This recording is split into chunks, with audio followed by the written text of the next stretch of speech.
الله أكبر الله أكبر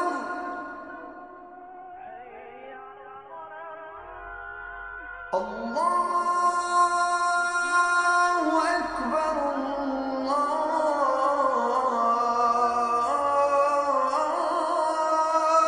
أكبر.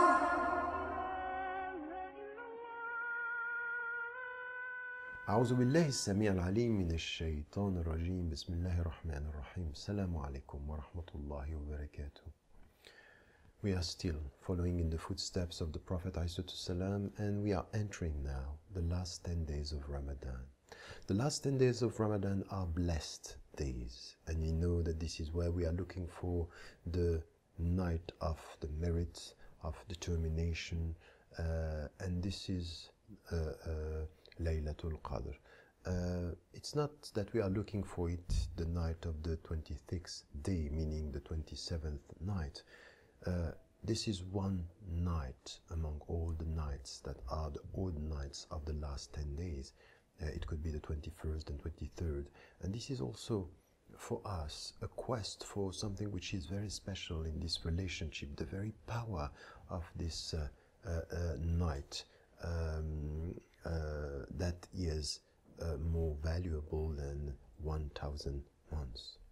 We are entering this, and we might be now tired, we might be now looking for rest and looking for coming back to normal life, and still we have these last 10 days where there is i'tikaf, isolation in the mosque, and trying still to go deeper and deeper in our heart. And we know that the Prophet ﷺ, and this is why we're entering into these last 10 days while we are talking about a specific period of time in the Prophet's mission, ﷺ. We just talked about Umar ibn al-Khattab accepting Islam yesterday, and this was good news.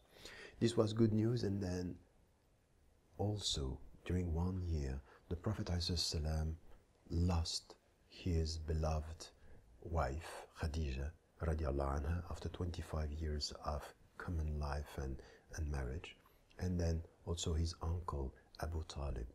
It meant here that it was not only about social and political protection, because they were protecting the Prophet ﷺ because of their social and political status within Ahl Quraysh. It was much more a question of love, as much a question of love because he loved his uncle who nurtured him, who educated him, and his wife that was protecting him. And we talked about her already, about the role she had in his life. And then his life changed completely. And while he was facing this, the whole teaching here is that when we look at the life and we study the life of the messengers, all the prophets, peace be upon all of them, we understand that as much as they were coming with good news, as much as they were coming with a message, they had to experience suffering. They had to experience as any other human being. And what they had to do as witnesses to the message is to be able to master their emotions and to stick to principles. And it's exactly what we are doing even with Ramadan. We might suffer, we might feel bad, but what we know is 1.5 hours before sunset and just when it comes to the sunrise, and the sun set, what we have to do is to stick to the disciplined way of dealing with our rules, and this is the way we master our emotions. And the Prophet, peace be upon him, was doing this. He was suffering, he was sometimes crying, he was very shy about this, very modest about not showing. Al-Haya was in everything with the Prophet ﷺ, and he tried to do this. And out of love, he went to his uncle and tried to offer to make him accept Islam, and he didn't.